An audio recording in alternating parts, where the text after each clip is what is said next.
Hi, I'm Hal Newman, class of 1985, and you're watching Dingo Talk.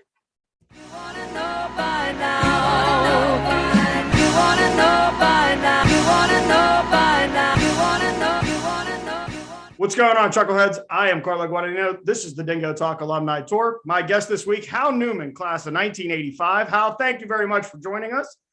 Hey, thank you. This is very cool. And you're joining us from Quebec, correct? Absolutely. Shefford, Quebec.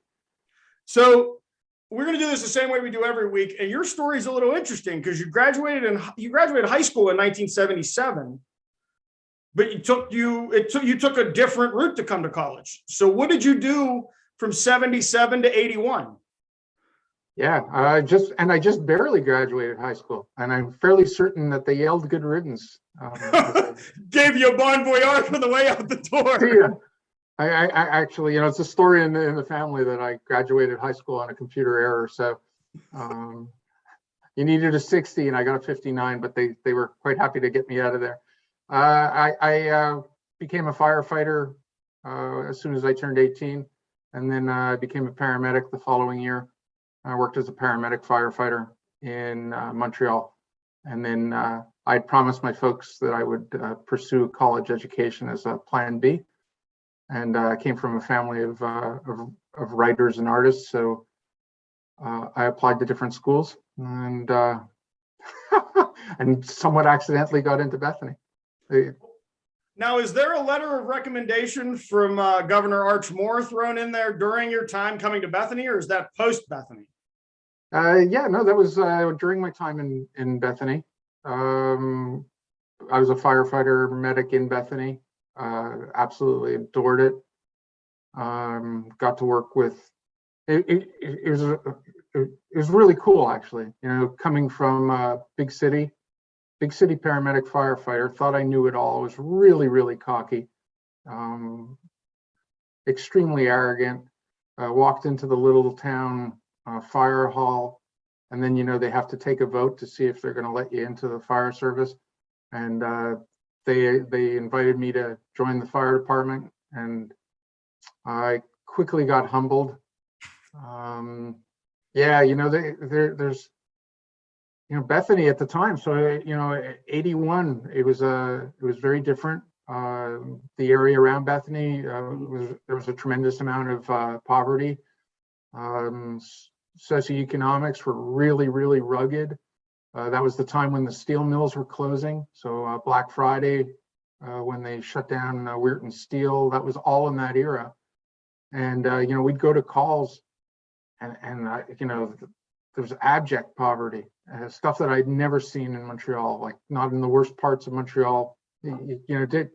Different systems, right? So in Quebec, it's much more social oriented.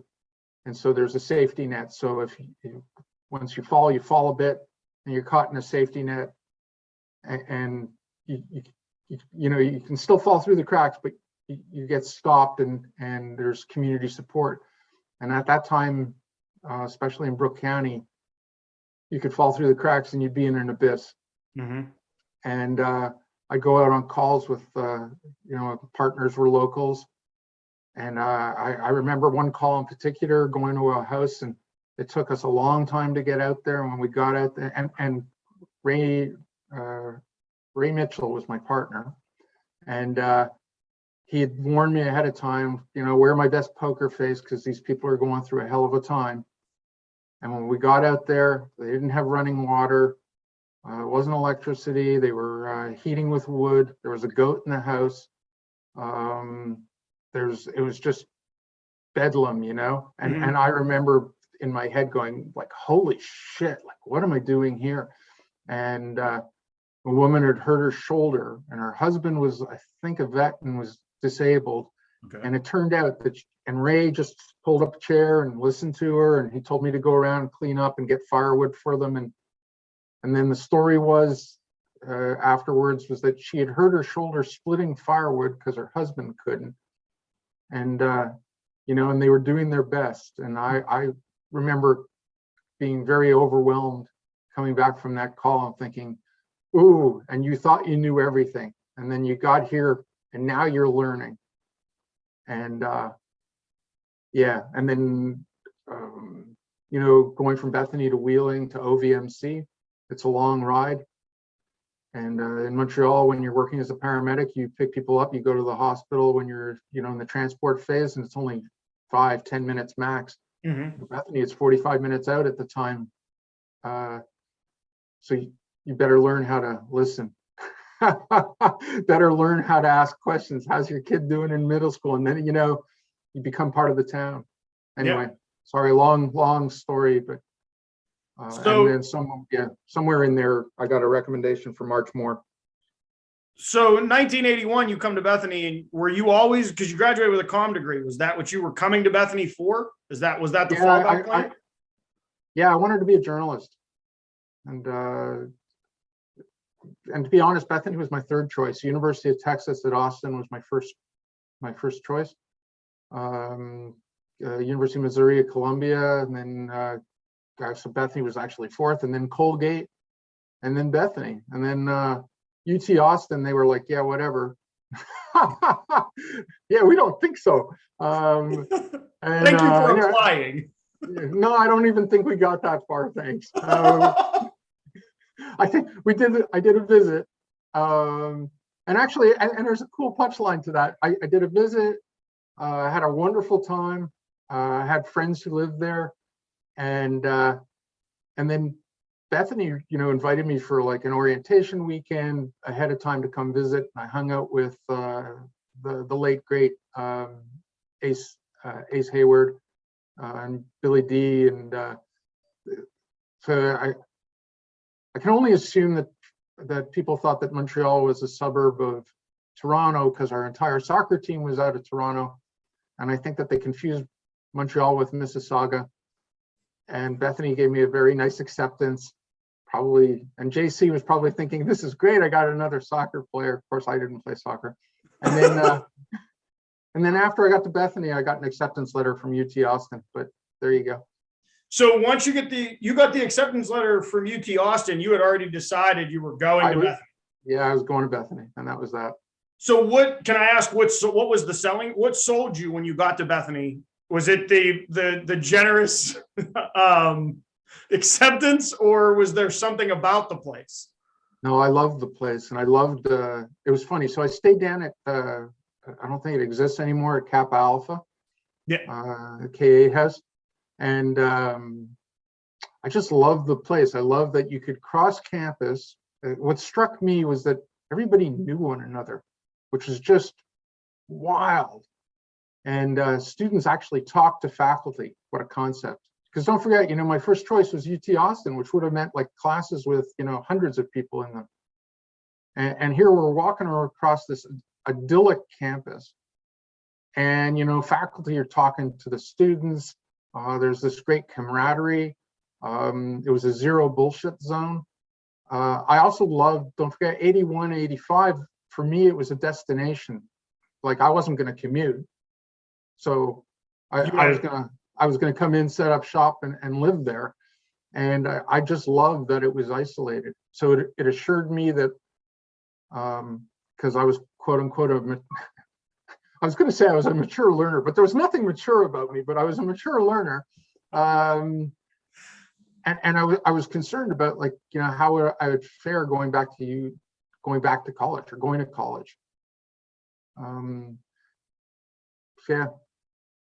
So you go ahead. Sorry. So you come in as a comm. You want to come in. You come in. You want to be a journalist as a comm major, but you also finish with a minor in political science and, I believe, public administration. Now, what led you down that path? Was it the classwork work that you took, or you were interested in that side of? It was some of our profs were just amazing in poli. So I was always a political junkie and still am. You know, it's funny. We talked a little bit, and so I still have some close friends that, well, that's part of the Bethany experience, right? I'm still connected to the people I went to college with, which is just pretty insane. Mm-hmm.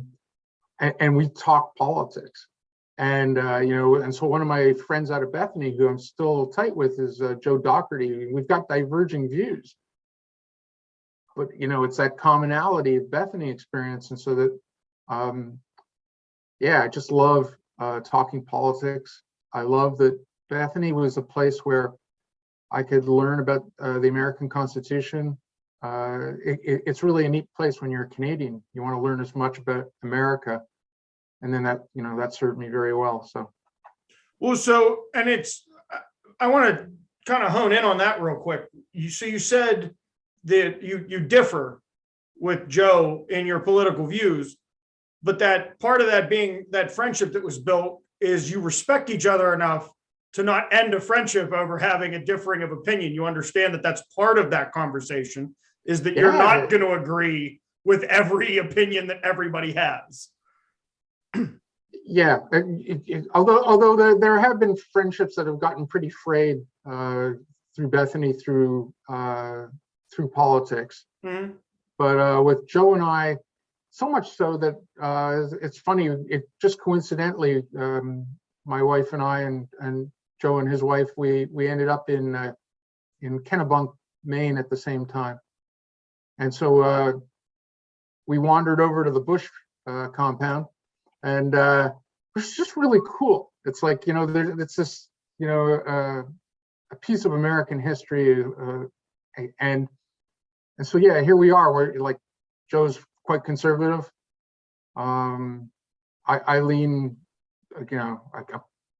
I'm from Quebec, so I'm leaning left. I'm already leaning left, and it's cool. So during your Bethany experience, you already talked about a little bit about the professors.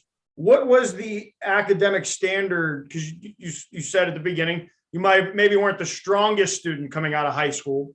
Were there any difficulties when you came in with the course loads or the what was expected of you? No, actually, and I found out. It's funny. I've often said that life began after I got out of high school, and Bethany just turned me on to. So the coolest thing, the thing that I really learned at Bethany was I learned how to learn, mm-hmm. and Bethany really gave me the freedom to learn how to learn, and I ended up actually in honors English with Larry Grimes, sitting on. I don't know if you've heard these stories, but so we would have one of our classes. I wanted to say it was like Thursday afternoons. We would meet in their living room mm-hmm. of his house, and we would sit on the floor, and his wife would make zucchini bread, and we would munch out and have our class in the living room. What it was just. Where else are you going to do that? Yeah, what a trip of an experience! And actually, to my surprise, my grades were pretty good. So, we'll move past the academics for a second.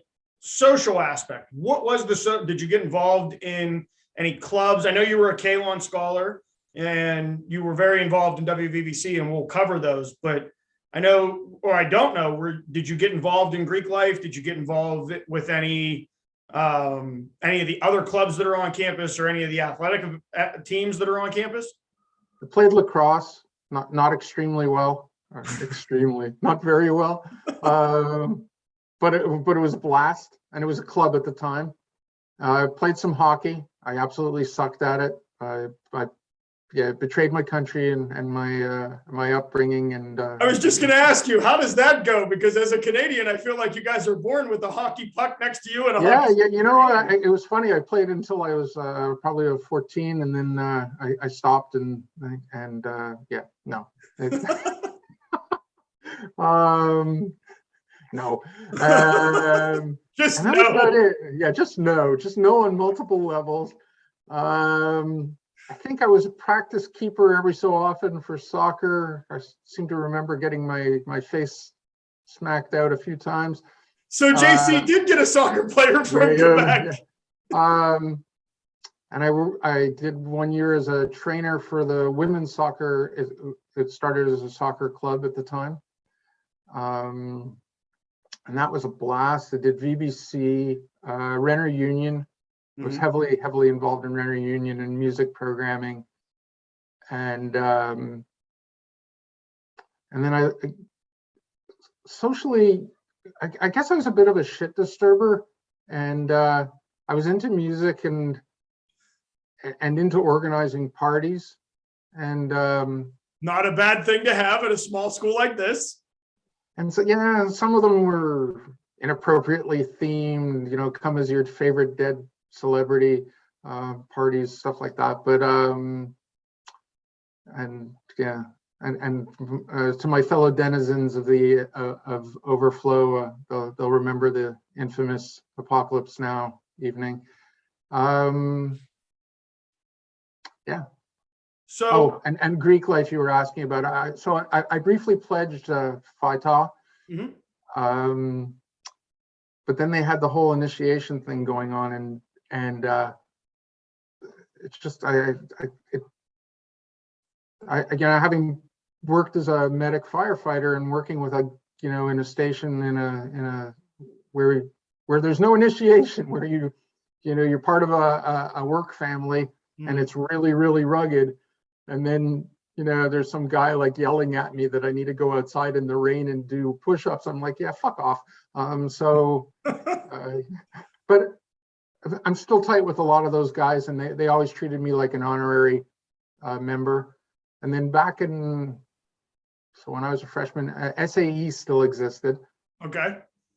I think they got turfed that year or a year after, but they had some wicked, wicked parties on the hill.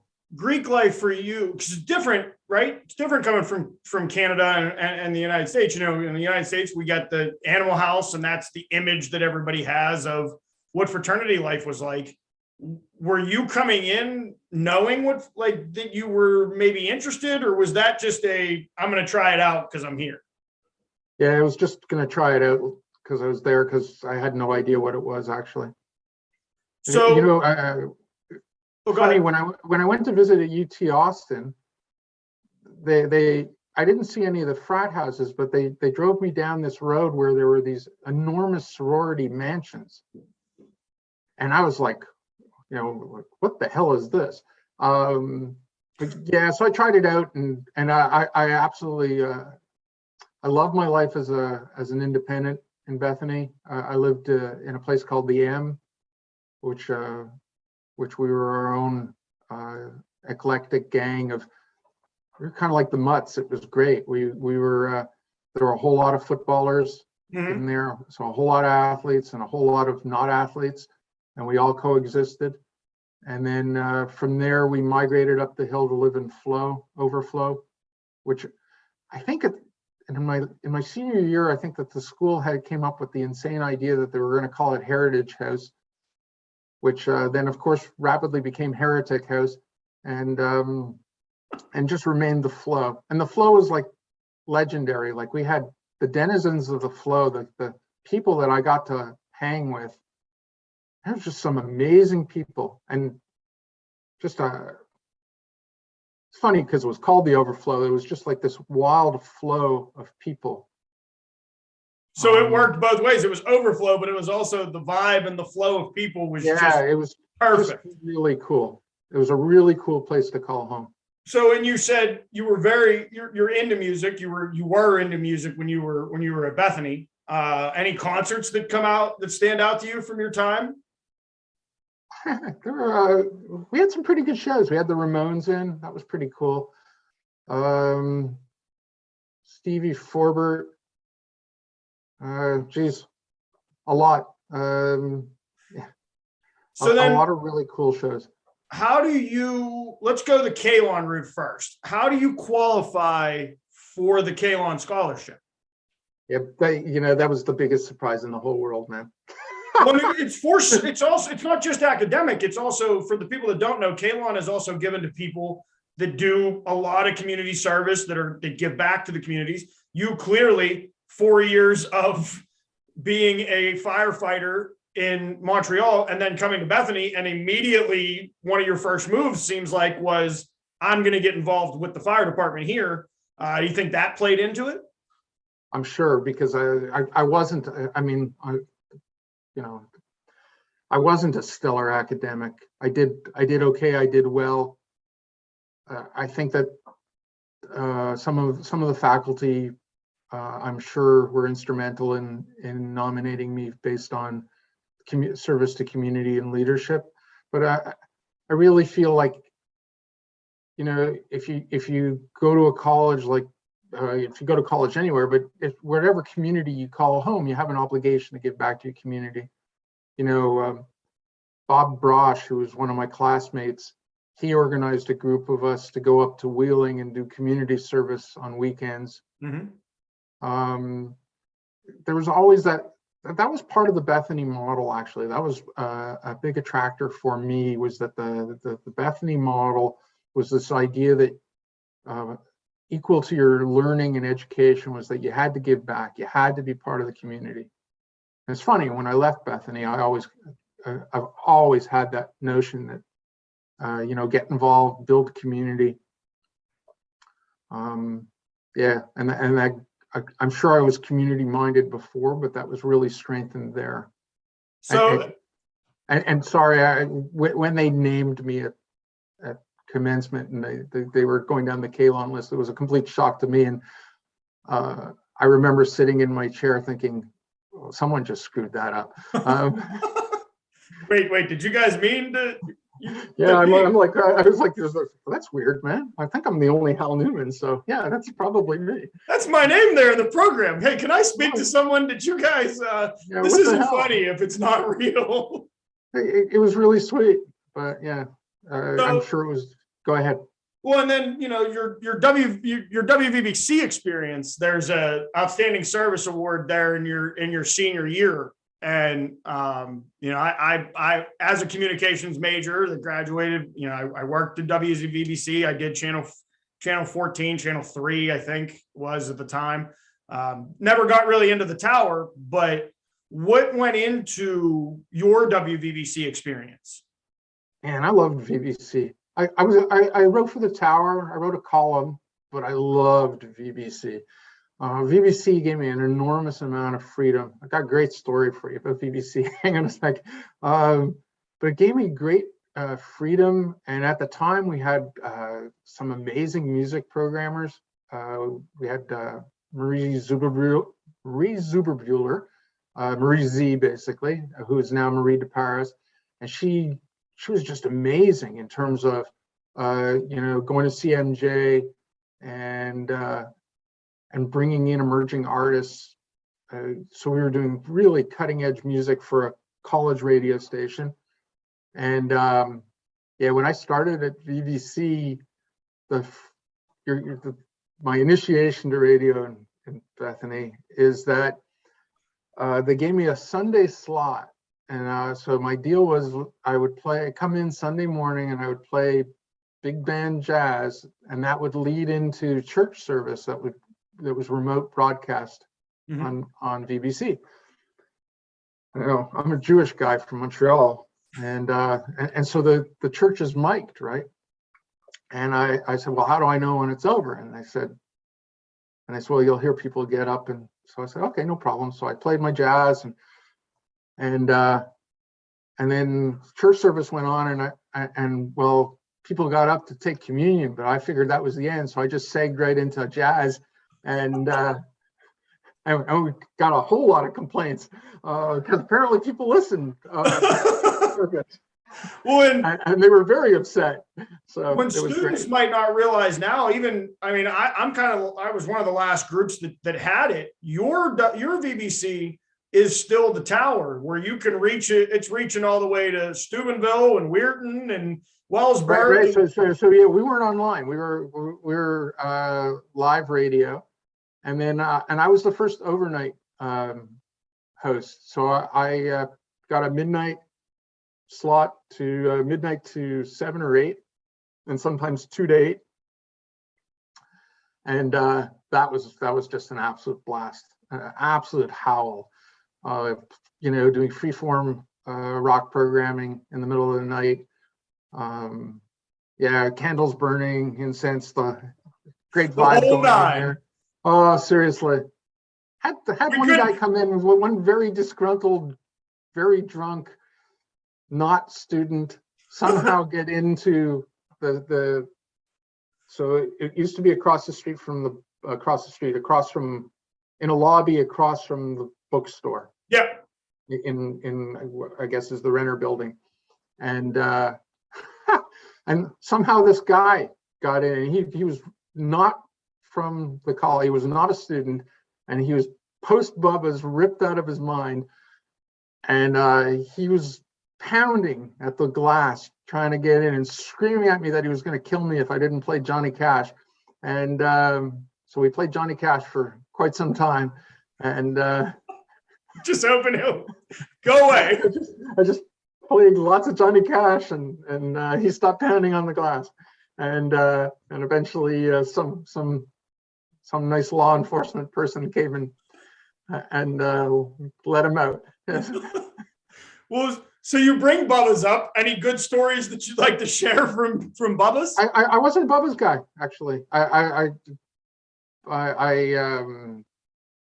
took care of a lot of people who were post Bubba's.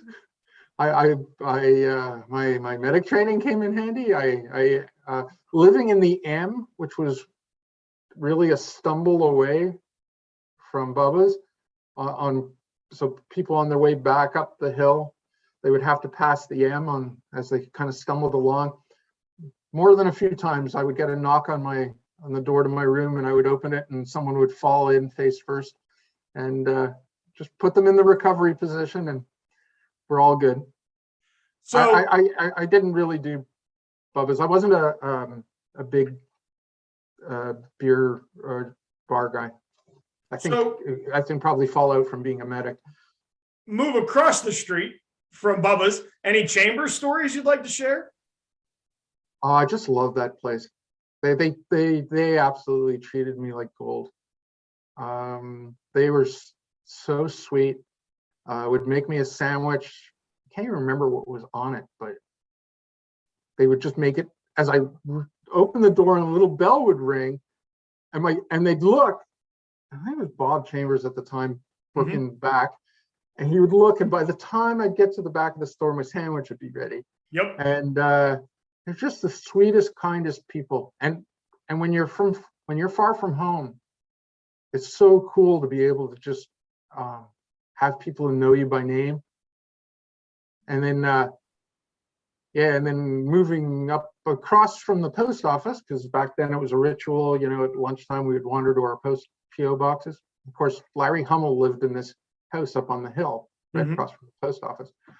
And I don't know if you're familiar with the Hummel stories, but I've heard a few. Well, so Larry would he would sleep he would just go to sleep on the lawn. And then people would call and think that Larry was unconscious or in cardiac arrest. And so we'd get calls for Hummel. And then you'd get up there and go, "Oh, Larry." He was really kind. I talked to Larry a lot, actually. He collected old lawnmowers and old post office Jeeps.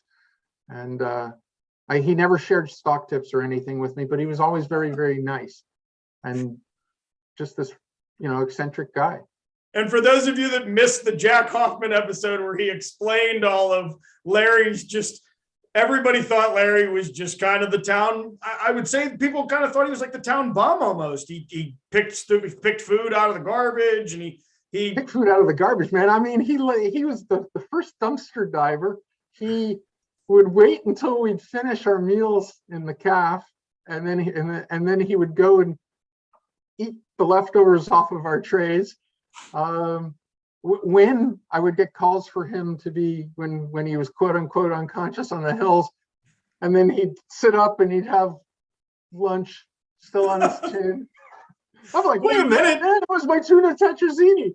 And then it comes back that the guy was or whoever was investing his money for him, because I've heard that part of it too, that it was a joint thing. There were some people that were helping him with his money. Then all of a sudden, you got the Hummel Fieldhouse now, and there was a lot of money that was left to the college from a guy that nobody from the looks of it would have said, "Oh, that's Larry."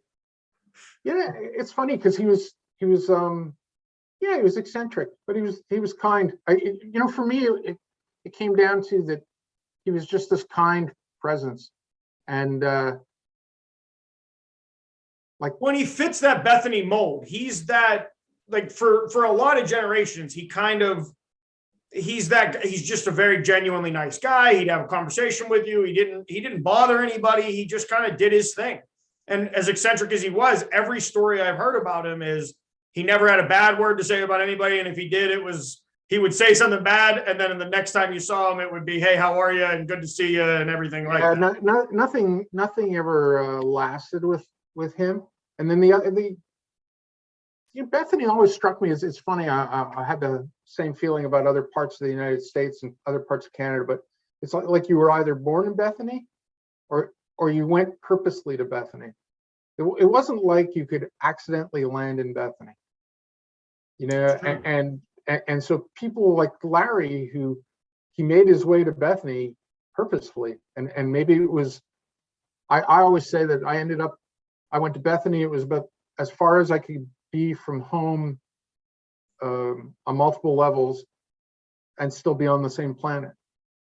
And and another funny Bethany story that probably people would never be aware of is that, so there weren't a whole lot of Jews in Bethany. There were just a few of us. And then there was the Becker family. Stan Becker was a prof, Stan and Sandra, and their kids, Jonathan, who I'm still friends with and who lives in Israel now. And they would do Friday night dinners, which was really cool. And so and you didn't have to be Jewish to go, but it was really cool because for me, I would go and I would have Friday dinner, and there would be like great political discussions and like really intense conversations. And that was just like this phenomenal sense of community. And then, so when I lived in the M, it's like you're not aware that anyone else is aware that you're Jewish. And then one middle of the night, I want to say like 3 in the morning, 4 in the morning or something, there's a pounding at my door at the M. And it's too late for anyone falling out from Bubba's. So I'm like, what the hell's that? So I answer the door and it's a state trooper. And he's like, are you Hal Newman? And I'm like, yep. And he's like, you need to come with me. So I'm like, okay. Thinking this is not going well. And I get in the cage part of the car, and he turns on the siren, and we're heading towards like going down the road. And I go, well, where are we going? Because we're going to Wheeling. And I'm like, this is fairly bizarre. And so I say, officer, can you tell me what's going on? And he goes, you're a Jew, right? And I'm like, uh-oh. Like in my head, I'm like, oh no, man. Oh no, this is how it ends. This is it. So yeah, the punchline being is that a Jewish guy had died in Wheeling, and to do the prayers for the dead, you need 10 Jewish men. Well, they didn't have 10 Jewish men, and they knew that they had one in Bethany. So the cops did religious mutual aid. They came out and they got me, so I could go and do prayers for this guy who I didn't know, obviously, in Wheeling. And I always thought that I thought that was one of the coolest experiences, really, where it's like, where you think like you're like where's this guy? Where's this ending? This is not going to go well. This doesn't sound great to being. Yeah, you're a Jew, right? And yeah, and you know what? And you think about it, and all these years later, I still think it's one of the kindest things that I've ever heard of, and that the local police would care enough to go out and get people so that this family could do their prayers. Absolutely. Again, it goes back to that. If you were let's say you ended up at UT, that never happened. That never happened.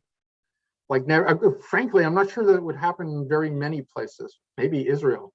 I mean, like that anyone would care that much. That's one of my favorite stories, actually. I think that's probably the first time I've shared that outside of my family, because it's just a really cool story about, caring and bridging cultures. And in many ways, it's uniquely Bethany. Absolutely. I think that's a perfect way to put it. And with you saying that, uniquely Bethany, we've come to that time. We're going to pause right now, because uniquely Bethany, we have this store that has been there since 1917. We talked about it earlier. Chambers General Store. Harry Chambers is the owner and proprietor of the store. You can get yourself a breakfast sandwich, a biscuits and gravy, soups up until the may, depending on when Harry decides he doesn't want to make soup anymore. Daily lunch specials. The first Friday of every month is Fish Friday. And you can get $1. I think it's $1.25 now. $1 sandwich, which he makes right in front of you. You can also get the t-shirts, the Bethany or Chambers General Store shirt. If they don't have it, you don't need it. And that's factual. Anybody that's been in that store can tell you that if they don't have it, trust me, in Bethany, you don't need it. Maybe the beer. That might be the only one that people might go, oh. They also have the Shroom Capital of the World shirts. It's the third running of those. You can get those both in Bethany at Chambers, or you can go on their Facebook page, Chambers General Store. Call the number. They will mail you one of your shirts. But we are at that point. I am Carlo Guadagnino. This is the Dingo Talk Alumni Tour. My guest, class of 1985, Hal Newman. And we will be right back, Chuckleheads.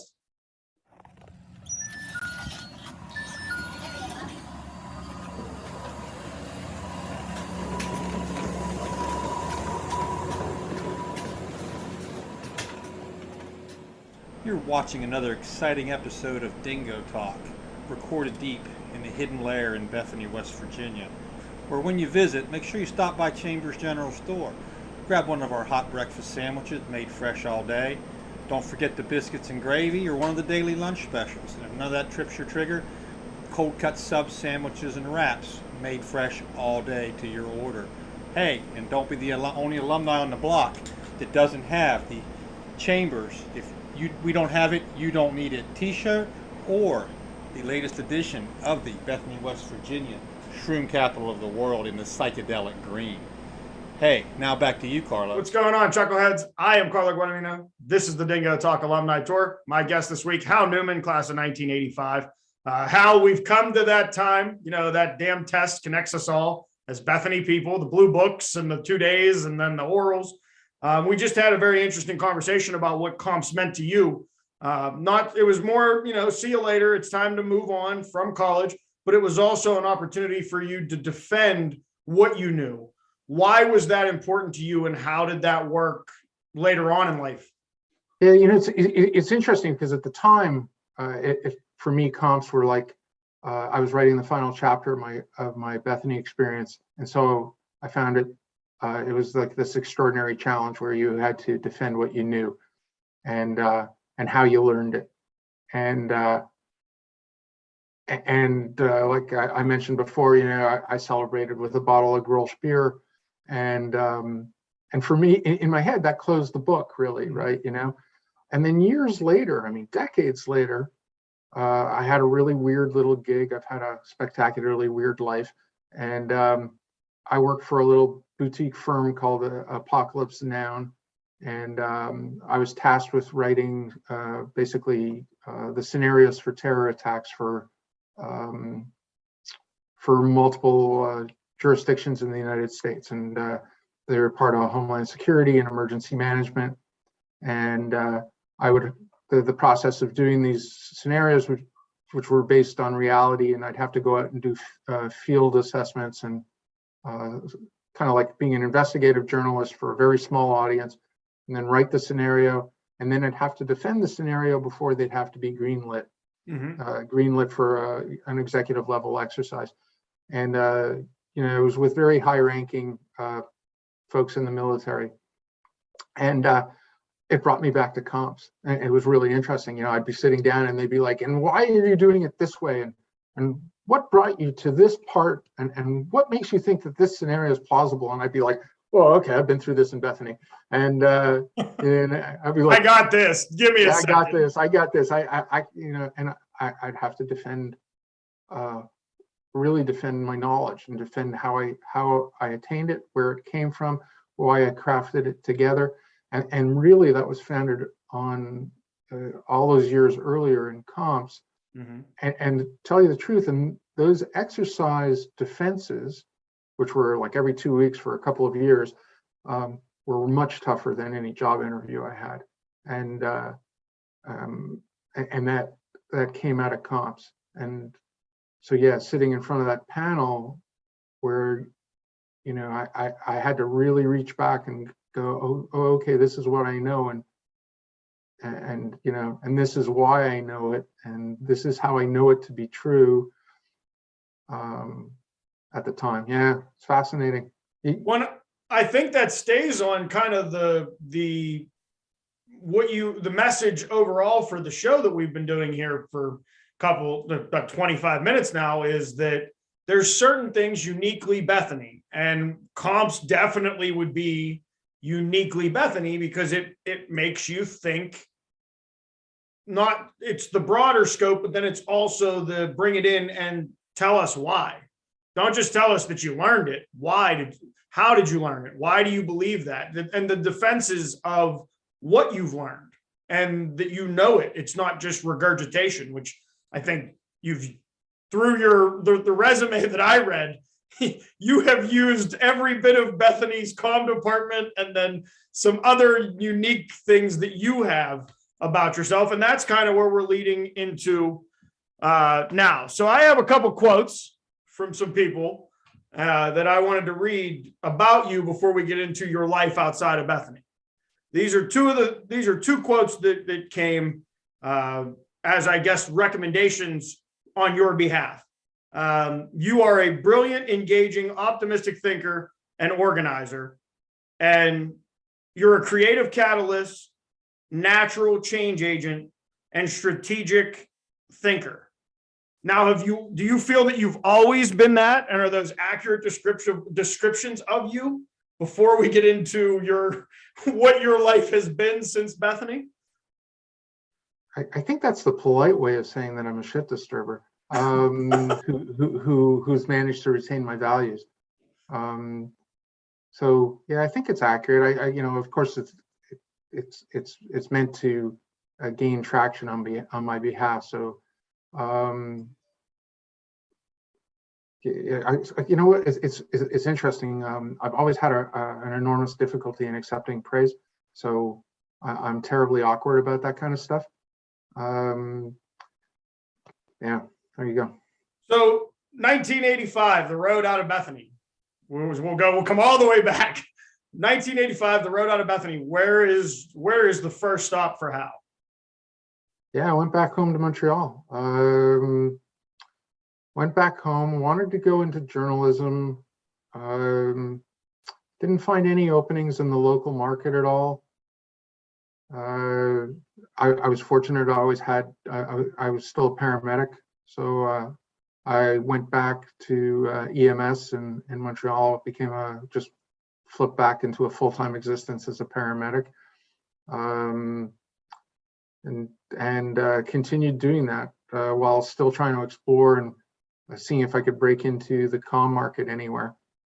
Yeah, I was completely unsuccessful. I did a little bit of freelance writing, but nothing to distinguish myself by. I mean, honestly, it was pretty crappy writing. And hey, I'm not sure if my heart wasn't in it, or it wasn't the right opportunity, but I don't have anyone to blame other than myself. I wasn't going wholeheartedly. Well, and then you become a director with the EMS, correct? Yeah. Further on down the road, I became a director of an EMS service in Montreal, Côte Saint-Luc EMS. I'm glad you said that, because I have it written down. I underlined words and the way to say it, and it wouldn't have come out the right way. So I'm glad you said it. Yeah, no worries. It was a really amazing time, actually. I before that, I went to grad school, University of Maryland in Baltimore. I was a firefighter medic in Baltimore County, and then went to grad school. Didn't graduate, actually, which is a kind of a funky, weird story in that. It's actually a really weird and somewhat emotional story at this point. I've recently, so I didn't graduate. I was, at the time, I was led to believe that it was I had failed a course, and that was the end of the line for me, and that was the end of my program. And the problem for me was I was a foreign student, and I was running up debt, and it was like okay, so I packed it up and I headed for home because I just couldn't afford another semester apartment, full fees, because in grad school there's no financial aid, so it was just kind of the end of the line. And I came home to Montreal, and I ended up being a director of an EMS service that was extremely innovative, and did a whole lot of my team did a whole lot of groundbreaking stuff. I actually I kind of threw away I was the director in title, but I like being known as the coach, and we did a lot of stuff that's actually changed EMS in Quebec and in Canada, and as we sent our medic. You know, it's funny. We implemented a lot of Bethany type learning. We did semesters abroad for paramedics. So we sent our paramedics. We sent 2 paramedics, all expenses paid, to Australia for a year, so that they could. At the time, South Australia had a very innovative paramedic program that wasn't based on protocols. It was based on clinical decision making, and which was very unusual at the time. And they did a lot of peer training. And so we arranged with South Australia, and we sent 2 of our medics there for a year each. And the same way they sent 2. No, just us. No one else was exporting medics. We also sent 5 or 6 medics to Baltimore. Okay. So that they could follow the same type of program that I went through. And then, I was alluding to my unfinished degree. So all these years later, I just recently retired as a medic, and my daughters had encouraged me to go back to school, and so I reapplied to grad school, and so I could finish up these courses. And then got a hold of my transcript, only to discover that I actually hadn't failed my last course. And I failed to graduate by 0.15 of a GPA point. And if they had given like another assignment or something, I guess I would have had my master's. But yeah, I mean, it sounds like it's a test or a paper, or like one thing, and you're good. Yeah, it didn't pan out that way. So I'll give the University of Maryland a lot of credit. And when I asked for my transcript, and when they reviewed it with me, they're now they asked for my CV and everything that I've done in the last 30 years, and now they're reviewing the process. And I don't anticipate that I'm actually going to get my degree, but I think it's nice of them to acknowledge that for the lack of an extra assignment or something. Well, and they're acknowledging, I mean, a mistake on their end. It's not. Well, but it's not. It's not a mistake. Don't forget. You know, perhaps they weren't as invested in my degree as I was. So their standard was 0.15 of a GPA higher than my cumulative. So it's not a mistake. It's just unfortunate.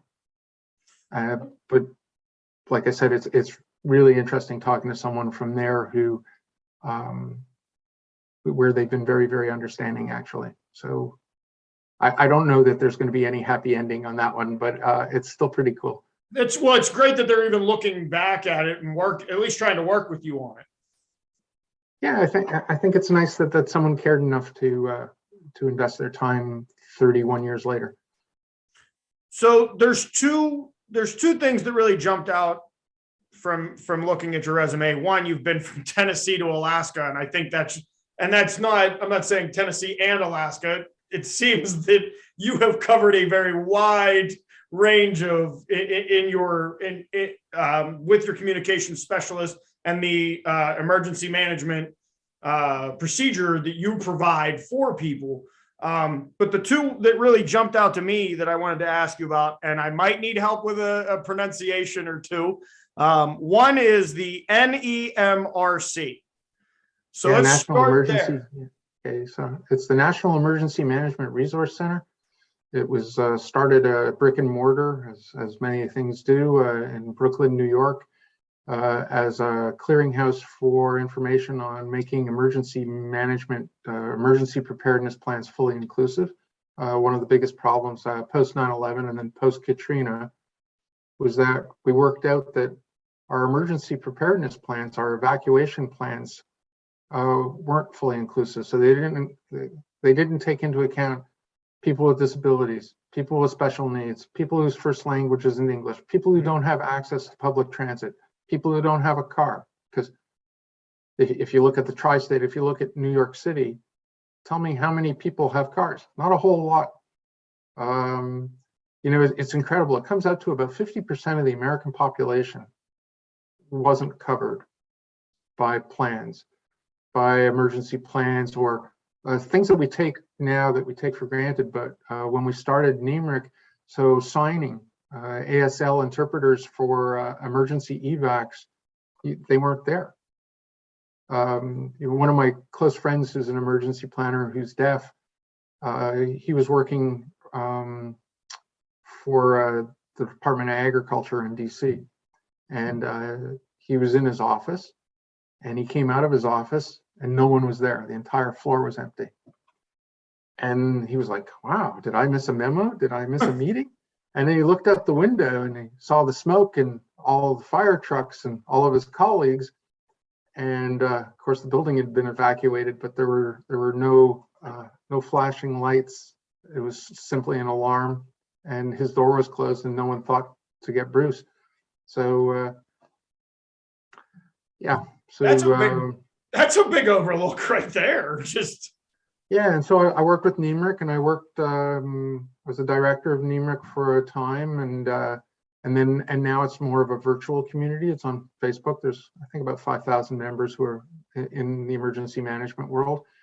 And then because of my work, I was tasked to lead a team down into Mississippi immediately post-Katrina to assess the impact on the special needs community. There were teams, multiple teams. Mm-hmm. It was the first time that data was gathered in near real time, where an assessment was done immediately post catastrophe, and for me that was just that was an incredible experience, being in Mississippi.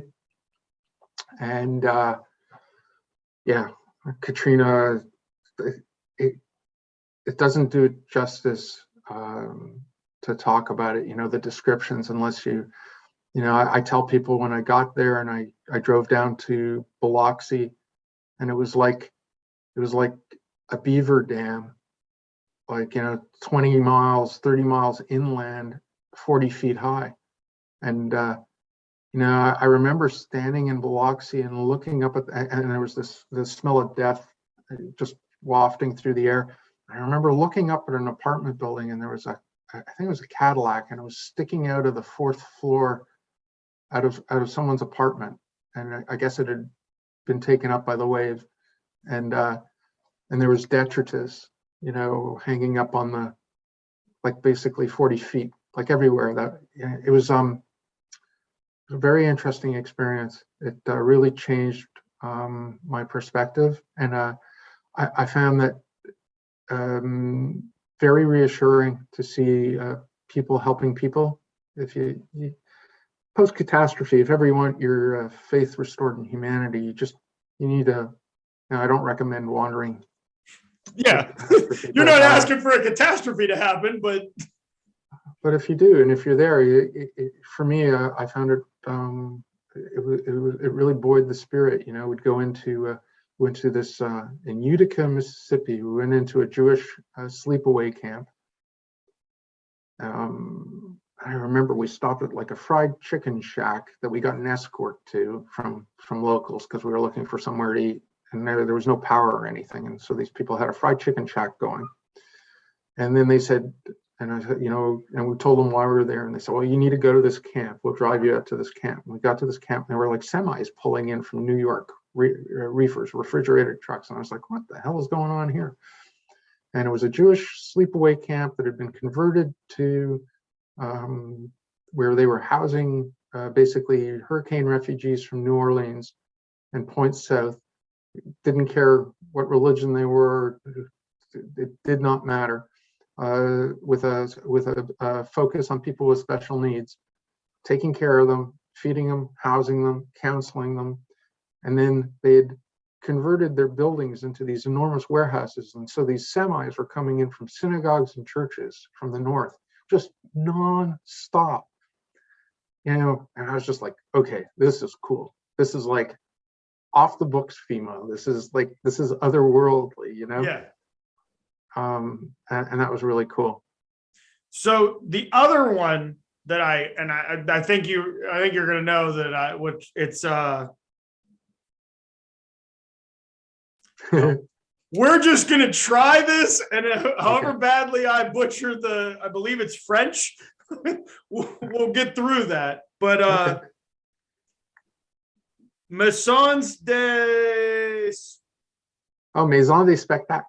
Yes, that what he said. Listen to him. So how Maison does des that Spectacles. come about, and what is that? This is more Bethany connections for you. So Maison des Spectacles, or the Stansted House Concerts Network. So we lived in a town called Stansted, Quebec, which a lot of people probably know about only because it's a town that's half in Vermont. So the border runs right through the town, and the American side is called Derby Line, the Canadian side is called Stansted, and the two of them share an opera house called the Haskell Opera House, where the stage is in Canada and the seats are in the United States. And you park in Canada if you're Canadian, you walk into the front entrance in Vermont, and it's got special permissions. It was actually built by the Haskell family purposefully on the line, so the two communities and the two countries would be forced to share it. And we lived in Stansted, and Stansted was on its way to being a ghost town, and it was really tough. Its sociodemographics were difficult. It was there was no live music venues, maybe a bar, but cover bands, and certainly not a family-friendly environment. And then for concerts, either 2.5 hours to the south to Burlington, Vermont, or 2 hours north to Montreal, but no music. Yeah. And I got it in my head that we would apply. There was a program at the time where there were touring artists, and I said, I'm gonna put our house in. And I remember my wife kind of rolling her eyes, like, sure, like they're going to come to Bethany, and they're going to come to Stansted, and they're going to play in our living room. Sure they are, honey. And then I remember I put down like, yeah, absolutely.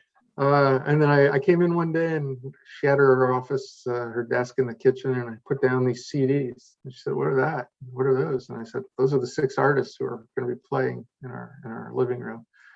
And so we started with those 6 artists, and we quickly realized that in talking to the artists that the model that the touring model that we had signed into, it was still really precarious for the artists in terms of pay, and in terms of where they were staying. So we created our own model.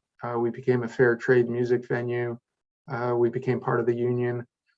So we paid union scale. We did guaranteed payment for the artists. We put them up in local B&Bs. We fed them properly. So we featured, local artisan food, local B&Bs, trying to showcase our community because we're trying to attract artists and people.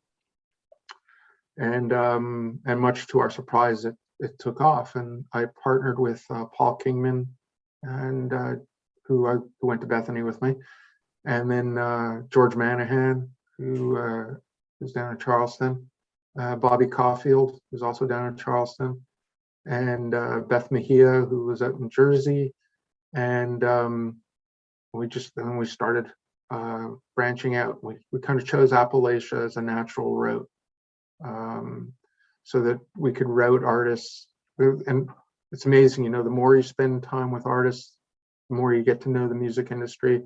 And so when artists are routing through on a concert tour, let's say they're playing, Boston and Montreal. So they're going to play Boston on a Saturday night, and then their next show in Montreal is on a Thursday night. Well, that leaves nights unattended for them, but they're essentially dead zone. And so we would work with their routing to try and get them extra shows or play in our living room, get their laundry done, feed them properly. We would do potluck dinners, put them in a local B&B, basically spoil them. And yeah, and then our goal was always focusing on emerging artists. Yeah. And then the emerging artists we got, they graduate, right? And yeah, they do their They own go version from of it. emerging to there.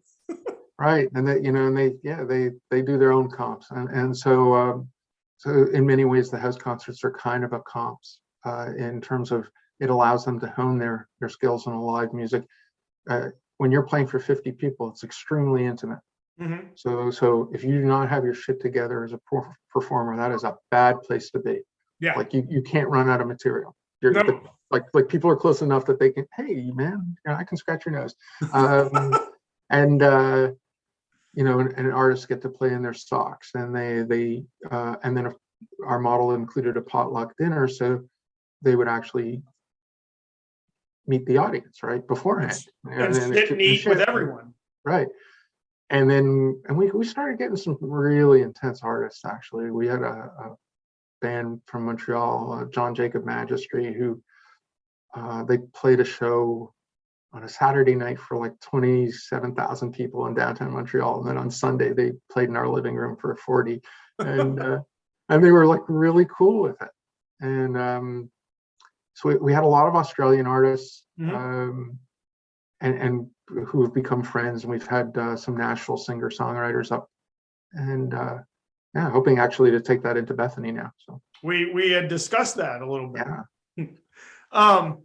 So there's a couple people that you've worked for and worked with, or had the opportunity to meet. When we first talked last week, I know that you spent some time in Alaska with Sarah Palin and the Palin campaign and whatnot. I know that you, from our discussion, you have worked for the previous 4 administrations, or I'm omitting one of them, but there's 4 administrations that you've worked with. But you also, there was a dinner reception with Condoleezza Rice, Dr. Condoleezza. Yeah, it wasn't actually a dinner reception. It was really cool. It was her first state visit to Canada. Mm-hmm. And so they arranged for there were several Canadians who we had been part of the Katrina relief, and so they had us meet Condoleezza Rice getting off her plane, which was just wild, and having a reception. Yeah, it was just insane in Ottawa. She was so nice, and I was so taken aback. And my girls drew a little picture, and and I remember thinking, I'm going to give this to Condoleezza Rice, and she's going to be like, yeah, whatever. But I'm going to put that up in my plane, and like the kindest. It's funny because you like in my role, you get to meet a lot of politicians, Mm-hmm. and there's a lot of glad handing, and some. It's rare the genuine, but she was genuinely kind. It's funny. I have a picture somewhere of me with her, and I don't really put anything up on my walls from my career, but I kept that picture. It's not on a wall, but I kept it. And then what was so she was very nice. What was it like working with Sarah Palin? Just a wonderful. It's a funny story. She was a very kind person, and yeah, and I made fun of her relentlessly during the entire campaign. And was this before or after she went in her backyard and could see Putin? Yeah, I don't know. That was so. Actually, and at the time, so just to make things even funnier or weirder. Diane, my wife, has more than a passing resemblance to Tina Fey, who at the time, of course, was busy imitating Sarah Palin. Yeah, I made fun of Sarah Palin relentlessly, and then Sarah Palin, who's a mom of a special needs child, arranged for an emergency management team specializing in creating plans for fully inclusive plans to ensure that people with special needs were included. And somewhere I have great pictures from her office, and I went to her inaugural ball, her inaugural party. Actually, so they do. I had an invitation to one of the Obama inaugural balls, which was really cool. But I got to tell you, so Sarah Palin, that was one hell of a party in June. Them people in Alaska know how to party, huh? They do. They don't do the formal ball. There was like, like check your mucklucks at the door, folks. But it was one hell of a party. And I think that was like kind of an important lesson also for me. So you judge people by what you see on a national stage, on how they're spun, on how they're portrayed in the media, and then you meet them. I mean, I would say that everybody I work with in Alaska were staunch Republican, like Reagan Republican, and I remain very close with them. The politics never divided us, because we were united to do something that needed to be done, that should have been done. Actually, by the way, so if anyone ever wants to do something really cool, when cruises has become a thing again, and you get up to Ketchikan, Alaska, because all of the inland cruises stop when they're going up the interior passage of Alaska, you'll stop in Ketchikan. So all of the shops down where the cruise ships get off, those are actually all owned by the cruise line. So ask a local where the local shops are. The locally owned artisans have their stuff, and go there.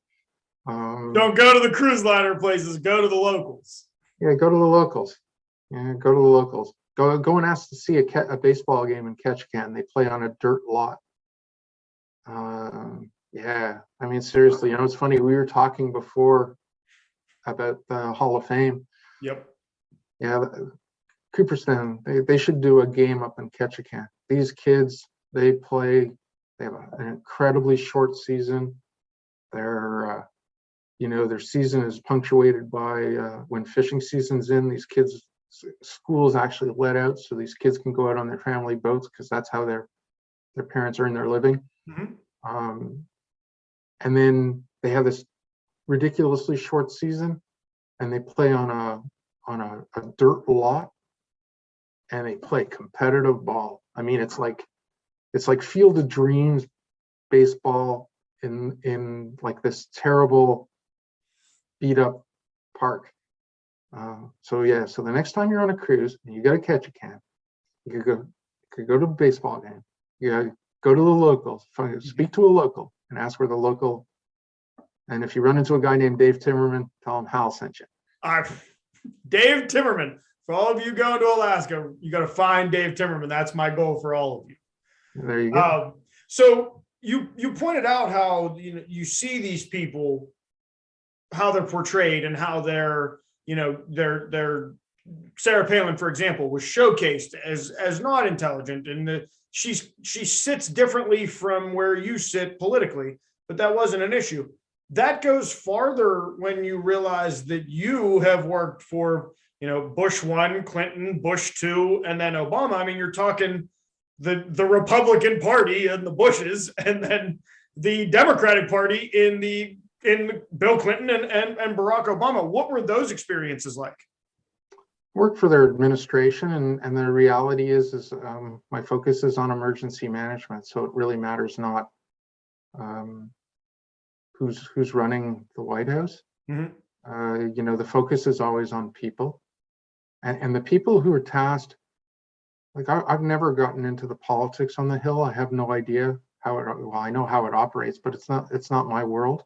Yeah. The politics of the people I work with, my closest friends, our politics are wildly different. I'm part of a little group on Facebook. There's just 3 of us, and we talk every day. We're very seasoned emergency managers, and one guy's slightly Republican, and the other guy's extremely Republican, and there's me. And we're just entirely focused on getting, when you identify a task, especially in emergency management, you're trying to mitigate disasters for people. So I don't really care what your politics are. And the truth is like, you could be waving the stars and bars in my face, and again, I'll find that offensive, but it's not going to prevent me from helping you. Mm-hmm. And my experience, like in Mississippi, like I've been everywhere in the States, and I've never been treated badly. And people are upfront with, I love, like in Mississippi, being told I was a damn Yankee by someone, which was really funny because it was based on my accent. And I said, I'm not a Yankee, I'm Canadian. And how wrong are you, guy? He just burst into hysterics. And he was like, no, he goes, it means you're from the North. And he goes, I'm going to have to revise that. And yeah, I just think that my experience has been that no one cares. It's funny, like I'm on Twitter, I'm very active on Twitter. And but it can be such a cesspool.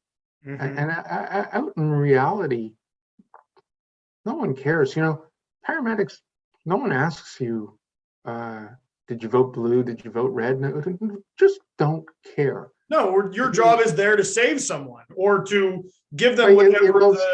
Caring is sorry, I always like to say that caring and saving aren't mutually exclusive, and that's a Bethany, learned in Bethany. Goat in the house experience. Yeah. But yeah, I mean, like all the people that I learned from, my mentors in the Bethany Fire Service, I'm fairly certain they didn't have the same political views as me, but they were my closest friends. So I also have to ask, because I had Frank Calabrese on a couple months back, and I noticed there's a similarity between you and Frank. And it's the Dr. Martin Luther King Legacy Award for Humanitarianism. And so can you walk me through that? Yeah. Did Frank win that too? That's awesome. Frank, so it was 1994. I'm 94 or 95, somewhere in there. It was, I believe, is what he said. So cool. So you're my second, and with it being Frank, sometimes Frank tells a story and you got to double check it and triple check it, but that checked out, and now I want to hear it from the other side, somebody else that was, and I don't want to say you didn't win it. It was awarded to you in the sense of your humanitarian work. Yeah, it was actually post Katrina for the work I did in Mississippi, and it was Martin Luther King Jr. is like my all-time hero. So it was just this beautiful ceremony. I got to take it was at so Montreal celebrates Martin Luther King Day, mm-hmm. Which is interesting because there are some American cities that don't. Yeah, won't go there. There you nope. Go. Not touching that one. So there was a reception at City Hall, and I got to go with my family, and it was really cool actually. I got the award, and Reverend Gray was presenting, and I remember him saying, he said, I asked them, so who's this guy? Who's this like young African Canadian guy who won this award? And they went, oh, he's actually a Jewish white guy, and yeah, it was honestly, it was just one of the coolest things that's ever happened to me. Yeah, I get all emotional, I'll start crying, so I'll just leave it at that. It's a really, it's something. So before I get into the last two questions, we have exchanged a couple emails, and right. I notice at the bottom of your email, it says, practice big medicine. Right. Can you explain? And there is an explanation, but for those people that aren't privy to my email or that have not received an email from you. Why is that your message at the end of your emails? Practice big medicine is really my way of saying it's the right person working on the right thing at the right time together will be big medicine.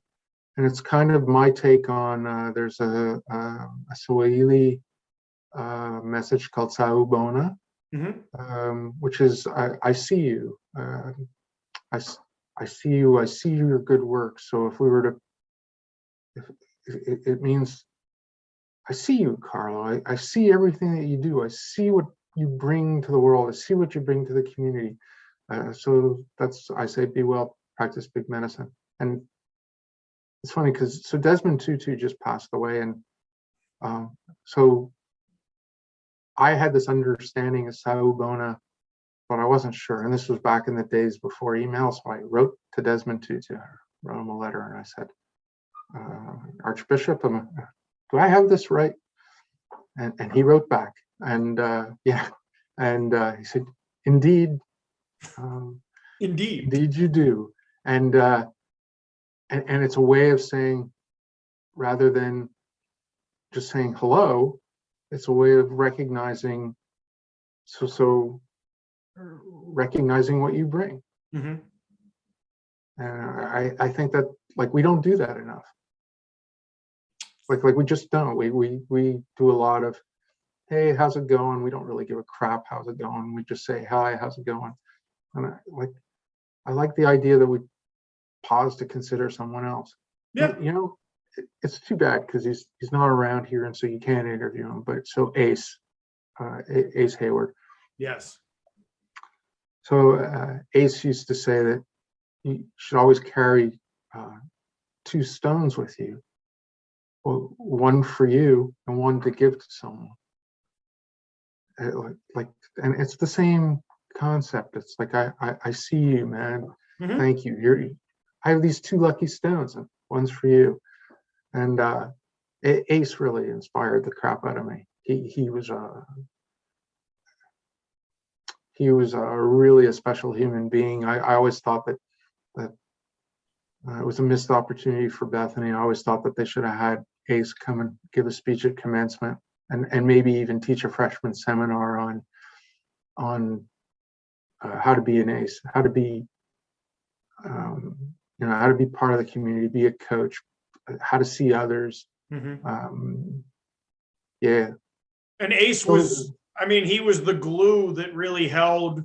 I actually just talked to a soccer alum about a week ago, and that was one of the things that he referenced, was that Ace, for what Bethany, as good as Bethany soccer has been, and the camaraderie that's in those teams, the one connecting piece for every group was Ace.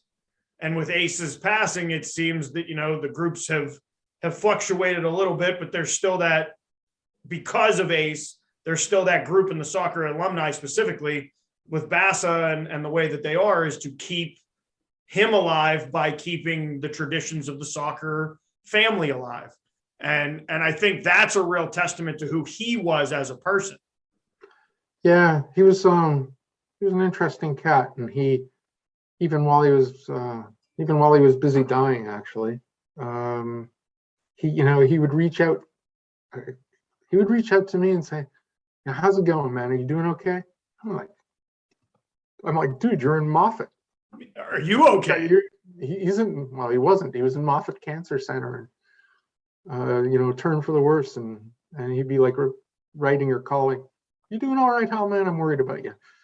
I mean, that's big. That's special. That's a special human.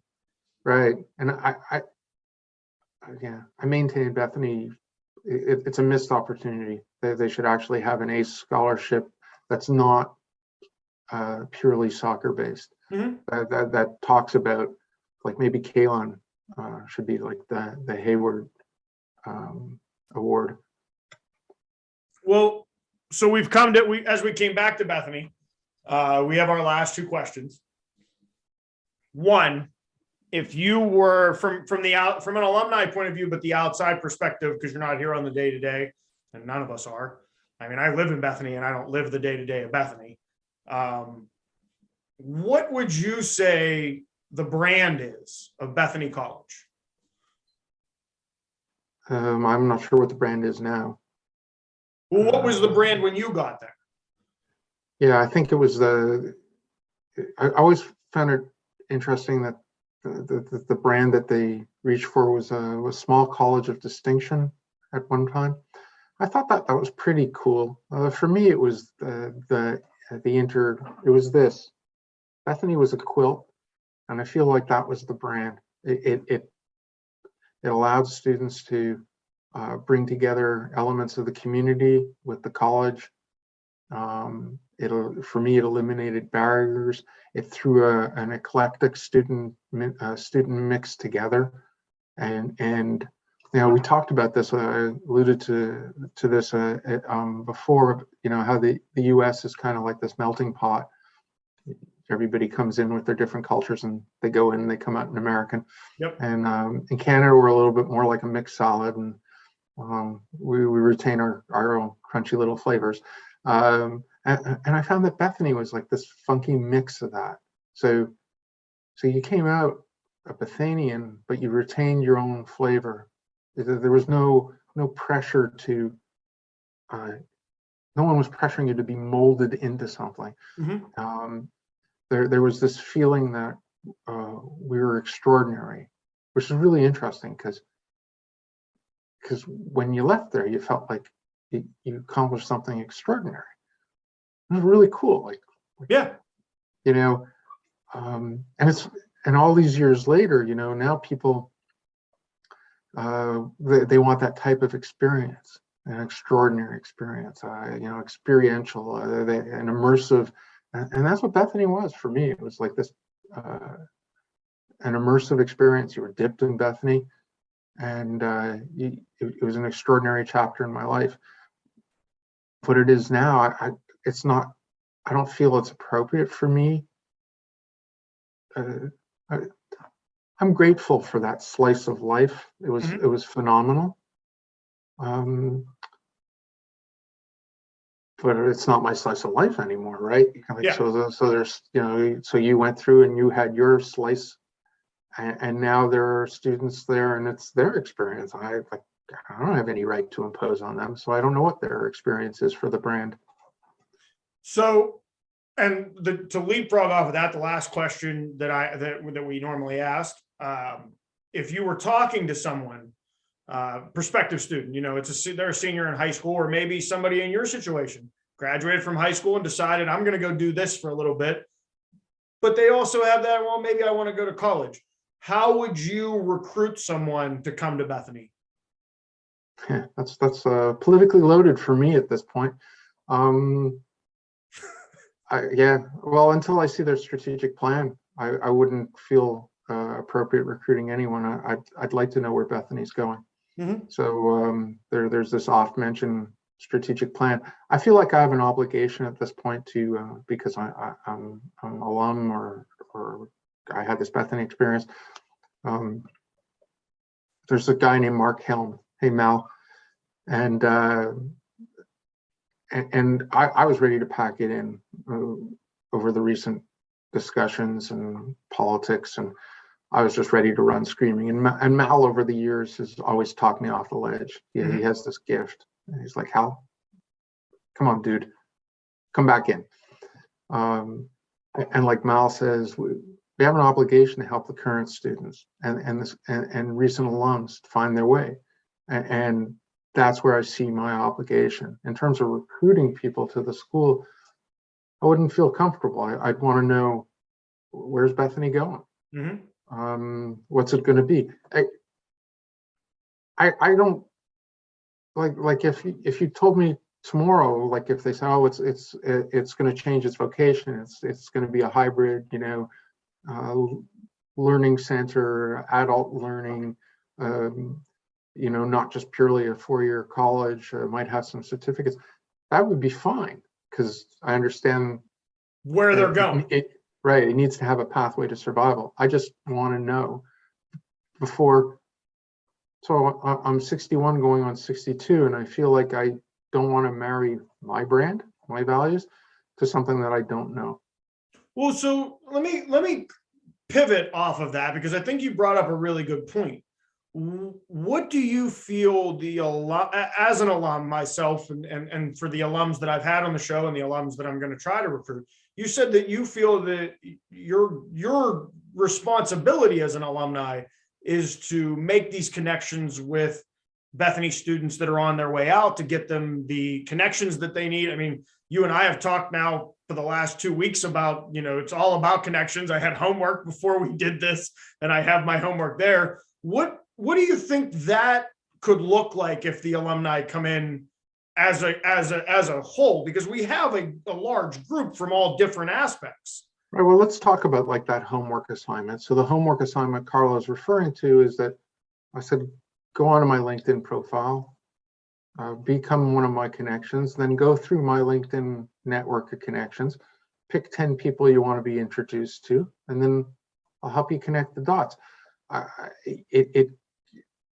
It's that simple. I mean, it could be just pick these people. Yeah, and frankly, I don't know, it pisses me off that we're not more aggressive as alums. This is on us to help.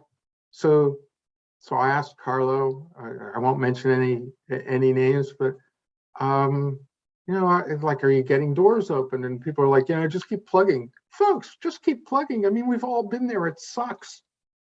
It absolutely sucks trying to pry open a closed door. And as an alumni, if we can help, if we've got the magic combo, we have the key, we can get the door open. So if I can get a door open for Carlo, then it's up to Carlo to make his case. But open the damn door, people. And it was always explained to me that you climb the ladder, you reach back. Mm-hmm. You don't sever the rung below you so that the next person can't get up. And I feel like we have this amazing network of alums, friggin' creative. There's some like bona fide geniuses, people who've done exceptionally well, and well, not because they have fancy titles or they made big bucks. People who have made enormous differences to the community. We have several journalists who are just absolutely incredible. People who have really gone out and changed life. Mm-hmm. And so they have all these connections. It was funny because one of the people who commented was Peggy, who I went to school with. And she said, I'm a retired teacher and I don't live in the same state where I worked. And I'm not sure how much use I would be in helping connect the dots. And I wrote back and I said, you have this wonderful network of contacts. I'm sure you can open the door. I think that goes, sorry, and I'm just going to segue into this, is that one of the things that I loved about Bethany when Bethany launched me out there was there wasn't an emphasis on what title I would get or how much money I would earn. Unfortunately, as an alum, that became the emphasis when I reached back to Bethany over the years.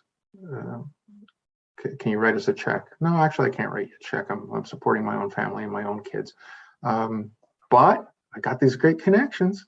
Could we do something? Yeah, no, we don't have time for that. So it's like, let's use that. Mm-hmm. So let's use our connections. Let's do stuff. Let's make it happen. Well, Hal, I think that's a perfect place for us to wrap up. I want to thank you very much for being a part of the show. Before I wrap up, is there anything that you would like to end on, or are you good with that ending right there? I'm good. Thank you. I mean, this is really cool. Thanks for the opportunity. It's like a privilege for me. Well, I appreciate you. Actually, I appreciate you and everybody, all the other alumni that have taken the time to come on and tell their stories about not only their Bethany. Wait. I have one thing, Carlo, and like you're going to have to leave this in. So, okay. All right. Okay. So here's the deal. So, unbelievably, Carlo does not get paid by the college for doing these. How many shows have we done? When this comes out, it'll be 106 or 107. And how many of those 106, 107 shows are alums? Over 100? 90, it'll be 94, 92, because there's 8 coaches before that. So here's my deal, guys. So Carlo has interviewed roughly 95 alums who we reminisce about our time at Bethany. And then we talk about life after Bethany. And personally, I think Bethany ought to hire Carlo and use these podcasts and videos as a means of building the brand. And beyond that, I think that the 90 odd folks that came before me, Carlo has a tip jar, and that it behooves us, you know what, if it doesn't matter if it's $25, it helps. Independent journalism costs, and it costs to have someone invest the time to do an interview like this, and we need to take care of our own. So Carlo, after I'm done with this little blurb, please put your PayPal link up at the end of my interview. Okay? I will do so. Thanks, brother. Thanks, you. Everybody. I appreciate you for that. I really do. Well, I am Carlo Guadagnino. This is the Dingo Talk Alumni Tour. My guest, class of 1985, Hal Newman. You can find us on Instagram. It's Dingo_talk. Find us on Twitter. It's @DingoTalk. You can find us on TikTok. It's @DingoTalk. We are now on Apple Podcast and Spotify, as well as YouTube. So if you don't have the ability to listen or, book out an hour to where you can watch, you can now listen while you're on your way into work, or because I know a lot of people have done that. Just type in Dingo Talk and we'll be there. We're there every Thursday. The Spotify gets updated about an hour after the show comes out, just for the way that we're uploading right now. But we'll be back next Thursday. Hal Newman, class of 1985. Thank you again for taking time up there in Quebec. And I make sure I say Quebec for those of you that don't understand. It's not Quebec, it's Quebec. They don't say, and he doesn't say a boot. We talked about that before the show. In Montreal, they don't say that goofy a boot thing, and they say roof right. So, Hal, thank you. And Chuckleheads, we will see you next week.